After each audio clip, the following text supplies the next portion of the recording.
Ini ada satu, kalian tunggu dulu di sini ya. Ada satu bintang tamu yang mau kita wawancara. Ini juga masalahnya tentang rumah tangga. Kita bisa belajar dari perjalanan ini udah 10 tahun menikah ya. Siap.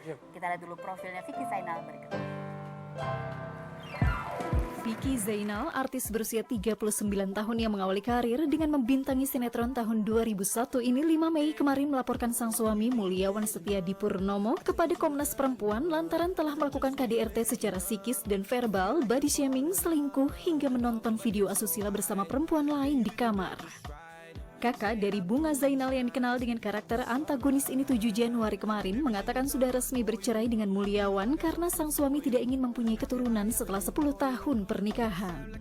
Namun sebenarnya belum bercerai karena Mulyawan tidak ingin pisah dan mengajukan keberatan tingkat kasasi di Mahkamah Agung hingga Vicky melaporkan dia untuk memperkuat putusan di pengadilan agama. Apa alasan Vicky Zainal menahan masalah rumah tangganya selama 10 tahun? Dan seperti apa kelanjutan kasus perceraiannya? Saksikan kisah selengkapnya hanya di Rumpi No Secret. Sudah ada Vicky Zainal yang kemarin mengadu ke Komnas Perempuan gitu ya atas adanya KDRT dalam rumah tangganya. Ini sebenarnya Vicky Zainal sebetulnya sudah dalam proses perceraian gitu. Boleh diceritain nggak sih sebenarnya apa yang membuat kamu akhirnya datangi Komnas Perempuan? Setelah sebelumnya kan kamu memutuskan untuk ya udah ini kamu nggak pengen ini terekspos media dan lain sebagainya. Saya mau klarifikasi ya juga ya, maksudnya sebenarnya ini saya juga nggak mau kemarin terekspos sedemikian. Waktu saya datang ke Komnas Perempuan itu di luar kendali saya, ternyata ada beberapa wartawan di situ juga gitu kan. Sebenarnya tujuan saya juga ke Komnas Perempuan itu bukan untuk menggembar-gemborkan semua masalah, tidak. Akan tetapi memang ada sesuatu yang belum selesai. Saya masih memperjuangkan hak saya di sini. Saya juga masih sebenarnya mau mencoba cara damai, bercerai baik-baik dengan hak-hak yang berhak saya dapatkan. Itu aja sih. Jadi proses kamu tuh sebenarnya bagaimana sih? Siapa yang mengajukan cerai sebetulnya? Kalau kau baca di berita kan memang suami kamu yang mengajukan gugatan cerai, tapi suami kamu juga yang mengajukan kasasi.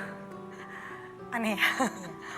Sebenarnya awalnya itu kan aku yang pingin bercerai. Aku minta tolong, aku kasih ke ibunya buku nikah baik-baik. Maksudnya kita kenal sudah cukup lama, hampir 20 tahun ya kan. Saya bangun hubungan saya baik kan sebagai teman juga dan sudah jadi seperti awalnya keluarga. teman, kemudian menikah 10 tahun. Saya udah kenal ibunya, bapaknya itu udah hampir 20 tahun gitu. Terus apa namanya,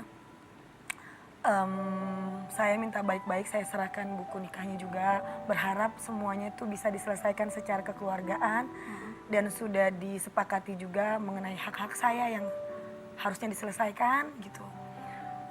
Akan Sudah tetapi, disepakati. sudah Ada tanda tangan disepakati. hitam di atas putihnya. Permasalahannya di situ, saya nggak bisa berbicara lebih banyak lagi ya. Cuma intinya sudah dibicarakan, sudah dikomunikasikan dengan baik gitu. Tapi kok pada kenyataannya jadinya kok di luar kendali seperti ini gitu. Tidak mau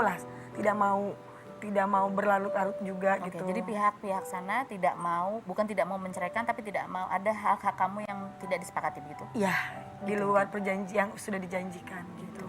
Sehingga kamu menuju ke Komnas Perempuan, ini tujuannya apa sebetulnya? Tujuannya saya mencari keadilan. Kamu mencari keadilan? Ya, saya menikah cukup lama, saya pacaran cukup lama, saya mencari keadilan. Di situ sih, bukan mau cari ribut ya. Tidak ada sedikit pun saya mau cari ribut atau cari sensasi, tidak.